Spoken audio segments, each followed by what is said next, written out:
Say hi in the comments when you are catching me. If you are catching me on replay, let me know you're on replay as well. I will do my best to say hi. So this week, I'm giving some truth bombs. Now, these are things that normally I just say them to my students or my clients, and I'm super, super honest with them. But I've never really had the balls to say it publicly. And I don't know, blame the perimenopause, blame whatever, but I am definitely starting to come out of my shell. I've done a couple of challenges recently where inside, in the safety of my group, I mean, there's like 7,500 people in there, but in that group, people are there to learn business. And so I can be super, super honest and say it quite bluntly, because, if they don't really gel with me or have the same energy, or they don't like the, straight down the line, black and white bluntness of what it takes to build a business right now, they can leave the group, and that's cool. But publicly on social media, I don't know why, I've always been a little bit nervous about showing the truth. And I was thinking back about the truth of building a business. And I was thinking back on it, and I was thinking over my time of building a business. Good morning. Over the time of building a business, I've had sly digs, be said, that I think have actually kind of gone into my head. A lot of them about kind of work ethic. And I remember one of the earliest things that kind of triggered me about that was when my business was going super, super fast and I was working my absolute backside off. And somebody said, well, and it was their insecurity about where their business wasn't, sort of comparing it to mine. But I didn't compare myself to anybody, because what good does that do?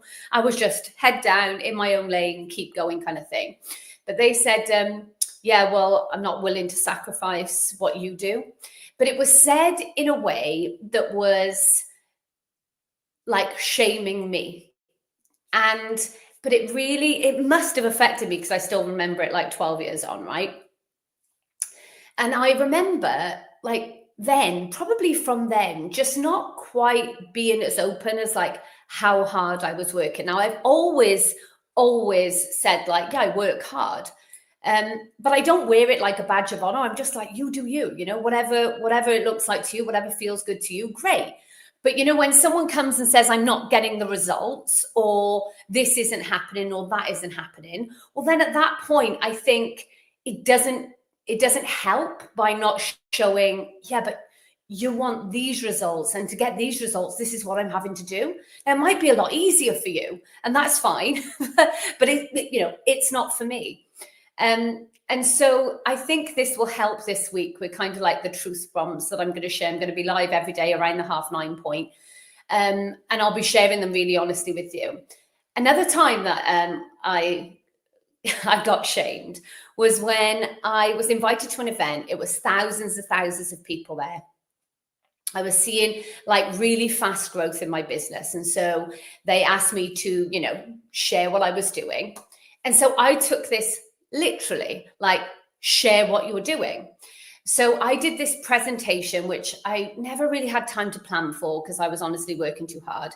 I didn't enjoy the public speaking thing. I'd really rather just sit in an audience and just kind of go under the radar a little bit, but I didn't have that option. And also, you do want to help other people. When people are saying, well, why is your thing growing so fast? And I'm doing this, but mine isn't growing so fast. Tell us what you're doing. You feel oh yeah, well, I want to help you. Let me share with you what I'm doing.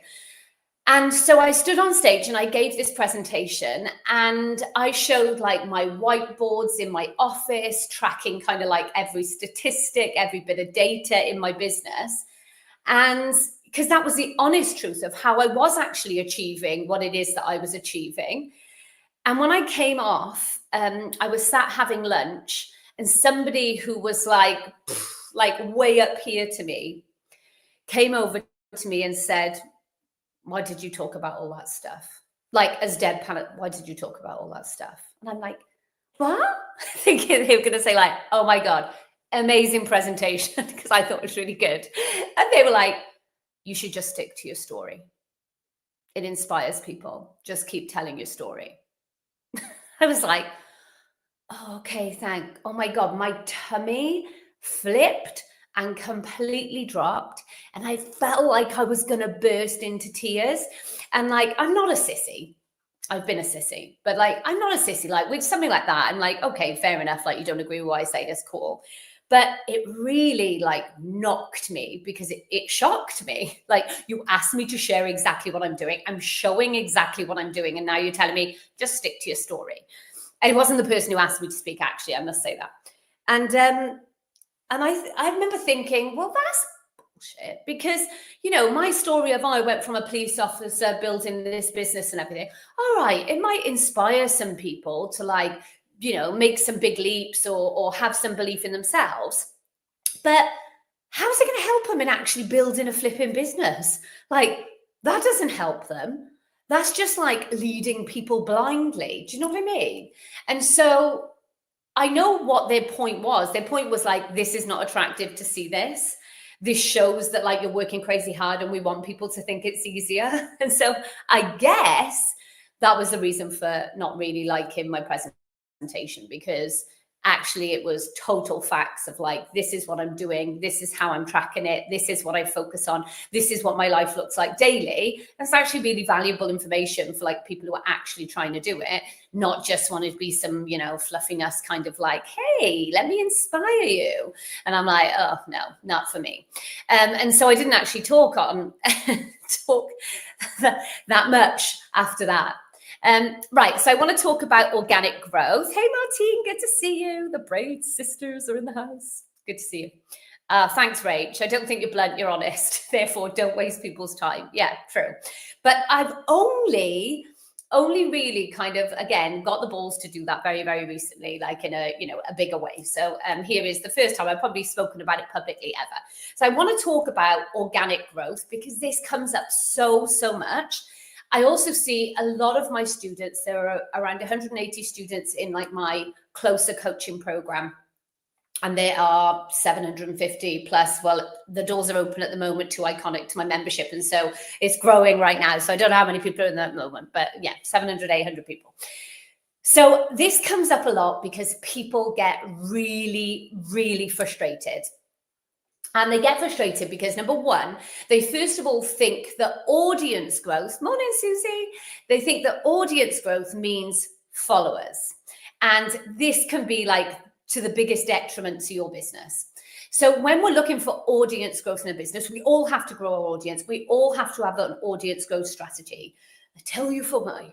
Because people think that they are marketing to a stand-in parade. I always imagine like this big army of people just stood there like, wonder what Emma Cooper's going to post today. Wonder what Martine Braid's going to post today. Wonder what Susie Stimpson's going to post today. Like, that is not reality. Nobody, sorry for being so brutal, but like nobody is paying attention to you. Nobody gives a what you post. That, my friends, is reality. And algorithms right now need to go into therapy, because I'll tell you the exact data. The algorithm right now is showing your posts, your stuff, to 0.050%. So you think you're really crap, but it's not you. I mean, you might be crap at the moment. You never know. But the algorithm is not helping you either way. And so you see people like me, maybe, where I don't have like the biggest audience, but you see people with like big size audiences and you think that's the key. That's the key. They're successful and they got shed loads of followers, or they're earning lots of money and they've got this many followers. So the key, the secret must be followers. And this is what most people are not telling you. Or, I mean, why would they say it? They don't have to say it on every post, right? But what they're not telling you is, and I'll tell you now, I have about 27,000 followers on my personal like Facebook, and then like the max amount of friends, 20-something thousand on my business page, 30,000 or something on my Instagram page, few thousand subscribers on my YouTube. Where else do we post? I don't know, like loads on my podcast, but that's a different thing. What people don't tell you is that I grew that audience, the majority of that audience, I grew in 2014, 15, and 16. Times were different. So if you are comparing yourself to someone who's been around that long, I bet you any money maybe if you ask them honestly, I don't know, but they will tell you, I don't really see much organic growth unless, and I'll cover unless, but like Facebook back then was pushing content much, much better because they knew they were going to monetize. So think about this sensibly. Facebook, like TikTok, is in this same space now. It's easier to grow the audience there, right? It's easier to grow. It was easier to grow in 2014, 15, and 16 organically because they knew that they were pushing out. They wanted to create these kind of big following creators. And then they were going to strip that back and put in monetization, which means, oh, right, yeah, now we realize we've got to pay to be seen. And those people are going to be willing to do it. So if you're comparing yourself with someone who's been around a while, it's because they built it, and I don't even care to say it was easier. Now, don't get me wrong, mine grew faster than the next person's because I was consistent. I was showing up. I was creating decent, not always decent. When I look back, I'm like, oh, that was terrible. But I was showing up, you know, I was building my audience. But right now, you try and do that same thing. Go and have a look at my business page. It's organic growth. I tell you, the only people who are kind of liking and whatever are like my mum, my brother, my husband, if he catches it, and then a few like top fans who come and check out your page actively because they know you're active. Like, that is the honest truth. Hardly anyone will be able to grow like a big following on a business page organically. Just doesn't happen. So when I talk about audience growth, I'm really not talking about growing your followers. I get a lot of people in my inbox. In fact, in my challenge last week, there was a lovely lady who was so honest, and it really helped other people to see like, oh, right, yeah, look, what she's saying is actually true. Because I said, there are people in my inbox who have got 25,000 followers, 45,000 followers. And they're like, I'm not earning any money. Like, can you help me? And I'm like, see, this just proves a point. Followers does not equal revenue. So what does? Your email list. And I know, you're like, oh my God, I haven't got an email list, or I've only just started, or I get it, but like, I don't know how to grow it. And I understand you as well. Like, this makes perfect sense because, again, I'm not speaking from a preachy position, because for 7 years in my business, I did not have an email list. Like, didn't have one.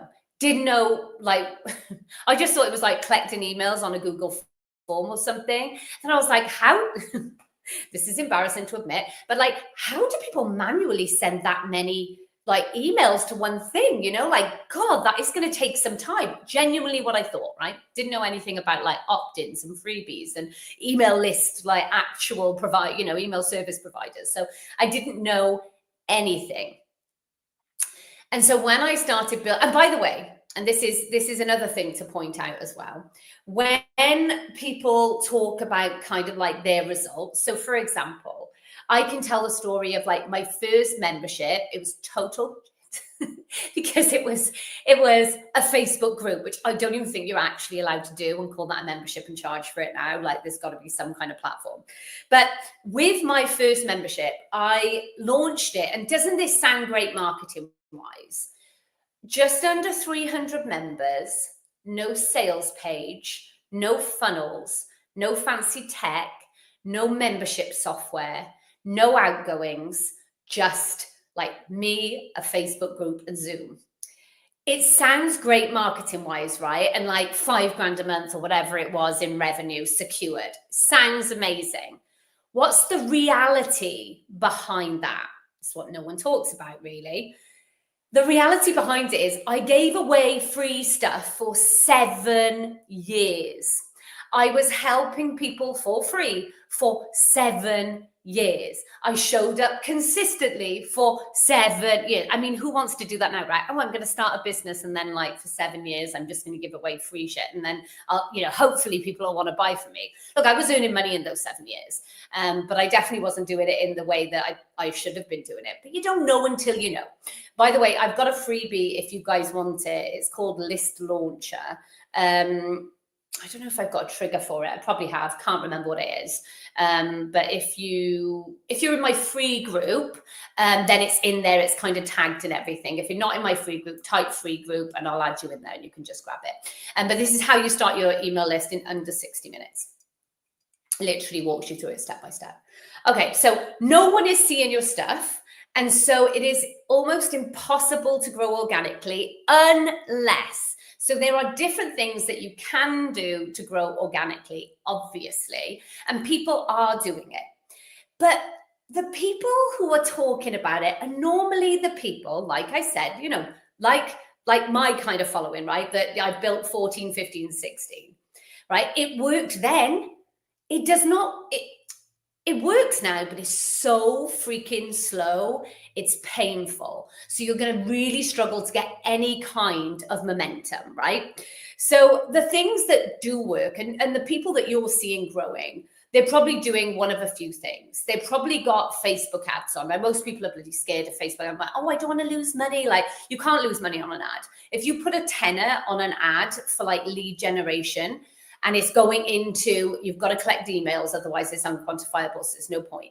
But if you're, for example, putting a tenner a day on, by the second day, you will see if that works or not. So you're risking 20 quid, right? So when I say ads, don't get scared and be like, oh my God, I can't afford thousands of pounds in ads. Like, you don't have to pay, like £5 a day, tenner a day, you will see growth if it's like the right thing that you're kind of lead generating from and to, right? So ads is one thing. So ads, people don't use them all the time. I do. I've always got ads running, and you can go and you can stalk my ads. I don't know if you know, you can go on Google, you can go Facebook ad library. When you go in there, you can take, for example, my business name. You'll click on the business page. It'll show you actually all the ads that I'm currently running. Same with anybody on the internet, right? You'll be able to have a look at their page and see what ads they're running. So when you're like, oh my God, how are they growing so fast? Well, go and have a look. They've probably got some kind of lead gen. And let me tell you, anybody really who's doing anything like big is always building through lead generation stuff. Like, it's sensible. It's an audience growth strategy that should be on automation all of the time. The other way that people are growing that you don't kind of realize is collaborations. Like, you'll see people teaming up with other people, and they'll go live together, they'll interview each other, they'll post a post about somebody and they'll tag them in it. And that means their audience sees this person and this person's audience sees their stuff. And of course, that's kind of like cross-pollination, right? And so you're attracting people from both audiences. When they're doing that and both audiences have the same ideal clients, it's going to benefit both people. But the problem is, when you're at the beginning, who wants to collaborate with you? You're like, well, I don't have a big audience, and so why would anyone want to collaborate with me? Well, if you've got a level of expertise, people will. If you're in a network, like in my membership, they collaborate all the time, right? Inside of Iconic, we've got so many different people with so many different businesses and expertise that if somebody's got like an audience of mums and does one thing, and somebody's got an audience of mums and does another thing, there's no kind of like competition there, but it's a really good like crossing of audience. So that can really help as well. A lot of people we see that are growing, and they're saying about like organic growth, they've got to a level where it's different now. They can invest their money in different things, right? There might be things like PR, like paying somebody to get you, my mum's ringing me, hang on.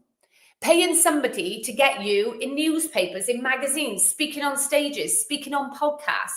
I mean, yeah, it's a great way to grow your audience, of course, but a lot of people like are not at the level, they can't afford it yet. And that's fine. But don't look and think, oh my God, how are they doing this? Or, oh my God, they're constantly doing that. You got to pay for it. You pay for that stuff. And of course, that leads to stuff that you don't necessarily have to pay for. You know, someone sees you in, I don't know, the Daily Mail, the News of the World, the whatever, the Times, and then they might invite you to, oh, hey, do you want to come on my podcast? You know, you haven't got to pay for every bit of exposure, but, you know, 9 times out of 10, it's come from something being paid first. So just remember that. So just remember it. There's also agencies. You can actually have agencies that are like booking you in gigs and stuff like that. But again, you've got to have the money to invest in that in the first place. So, and then affiliates, think about affiliates. I was talking to my friends about this yesterday and saying, like, I've never had anybody like shout about, really like put me on any kind of platform, like for free, shout about me, or any kind of like affiliation with someone where it's driven me an awful lot of audience. I just haven't had that. But I know that, you know, when you look at people, you're like, how have they grown or how are they growing? Well, if you're affiliated with other people who've got large audiences and probably your ideal client too, that's going to cross over as well. So it's another thing that can really benefit you. But again, a lot of these things are just not available to you in the beginning, because in the beginning, you kind of got to do the hard work to get to a level where people want to affiliate with you, want to do the cross promotion thing, want to shout about you online, want to interview you on their podcast. And so how do you do that? The best way to do it is with a value exchange. I call it my freebie formula. It is with a value exchange. It is the only way, actually, apart from like natural stuff, like, you know, if I do go on some, I haven't. I think I've been on like 2 podcasts. I'm terrible. I'm really bad. I could put myself out there a lot more, but I don't. I really like audience growth on automation. And I don't want to rely on anybody else to build my audience. And so I just think, well, that's the easiest way to do it for me. So I get around it when I'm launching something, or when my doors are open to Iconic, like now, my membership, my audience is growing much, much faster.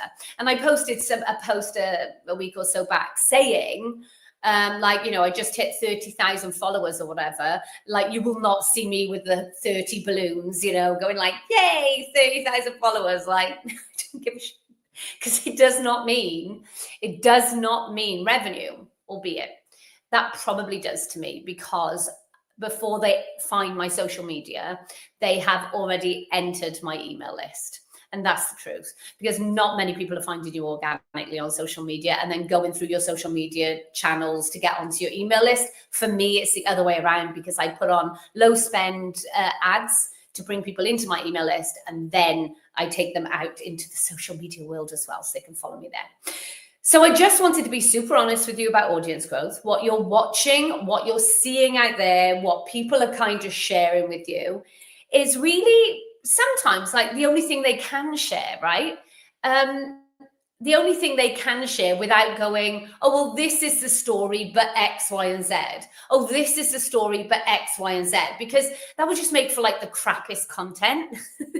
Like, hey, so-and-so achieved this, but 7 years of hard work it took to get there. Hey, so-and-so achieved this, but they failed 55 times. And I know those are actually the best stories, right? But like, you can't say it all of the time. And so I'm not kind of like, you know, shunning anybody who doesn't, but I just see when people are shouting about, you know, organic growth, and this is how you grow organically, like, then show me that you are growing organically without any other driving factor in your business. You've got no ads running, you've got no PR, you've got no affiliates, you've got no one tagging you and leading their audience to you. You've got no other way of your audience coming in other than you posting really helpful content. I would love to see it. Show me. Show me, because unless you can show me, I absolutely don't believe that. I work with thousands and thousands and thousands of business owners. I will say there are ways of growing organically. Take, for example, my wonderful client, Jo. Jo Douglas helps women with menopause. She's currently, I think she's just finishing up her midlife harmony retreat in Spain, where she's got wonderful ladies there. And she is teaching them and sharing them and helping them on their journey with menopause. And Jo actually started with me. She didn't quite know what business she was going to go into, and she was taking a qualification or a certification accreditation in menopause coaching, and she decided that she wanted to go down that route. She had a lot of expertise, a lot of skills in that area, and then she was getting her, like, you know, papers and everything, and so she went into that space. And then I said, right, Jo, you need to grow an audience. She's like, well, how, you know, I don't want to do these reels. Jo's in her 50s. She's like, don't want to be doing all the reels and all that stuff. And I'm like, how about growing a Facebook group then? What if you grow a Facebook group and you really focus on it being really engaged? And then we use that to convert into sales, like monetize. And the first thing being fill out your retreat. And she's like, yeah, okay. Well, I then said to her, gave her a bit of accountability. And I'm like, update me every day. She's like, what? I'm like, yeah, update me every day on the growth. Like how many people are joining those days, like every day. And she's like, oh, okay. So she said, actually, it was that kind of accountability that actually made her do it. And she said, well, she actually says I wouldn't have done it without that. But anyway, she did it regardless. So I think now, this was maybe, I don't even know how long ago it was now, maybe like 6 months ago, but she's got over 5,000, maybe 6,000, I don't even know, I need to check, but like thousands and thousands of people in her Facebook group that she says she wouldn't have built unless she was held accountable. I think, well, she definitely could have done it. And then she didn't actually do any front end like launching or promoting. She literally posted in her free group about her retreat, and she sold all of the spaces. And I hear people saying as well, oh, Facebook groups don't work anymore. Not true. Not true. They do work. It just depends how you're doing them. Depends how you're attracting people to them. It depends if you're attracting the right people to them. It depends how you engage in there. It depends how warm and friendly you are as a person, right? If your audience is going to vibe with you or not. That's what it depends on. And how helpful you are in there. So I will leave you with that today. I think that's enough for Truth Bomb. I will see you tomorrow. And I'll be dropping another truth bomb. I just don't want anyone to be deluded and think, number one, they got to grow followers. And number two, they can grow organically. And if they're not growing organically, it must mean you shit, because you're not. It's just that none of the algorithms are set up. I don't want you comparing yourself to other people who've been around since 2013, 14, 15, 16, and growing their audiences then, when the algorithms were completely and utterly different. I would just encourage you to look and see how they're growing right now and see what's working right now, because there's no point trying to build a business on what worked 5 years ago, 7 years ago, 12 years ago. So old. But it's important to see what's working right now. So I will love you and leave you. Hopefully you will have a wonderful day. I've got a guest coming today. My friend Anna's coming, and I feel like I don't want her to let me down and like suddenly say I can't come. And I'm really, really excited about her coming. I'm like, come and stay with me for a week. She's like, okay, I'll come tomorrow. And I'm like, oh, come on then, I'll pick you up from the train station. So I really hope she's going to arrive this afternoon. So check out my stories. She's funny. And I will see you guys later anyway. I'll see you tomorrow, 9:30 for another Truth Bomb.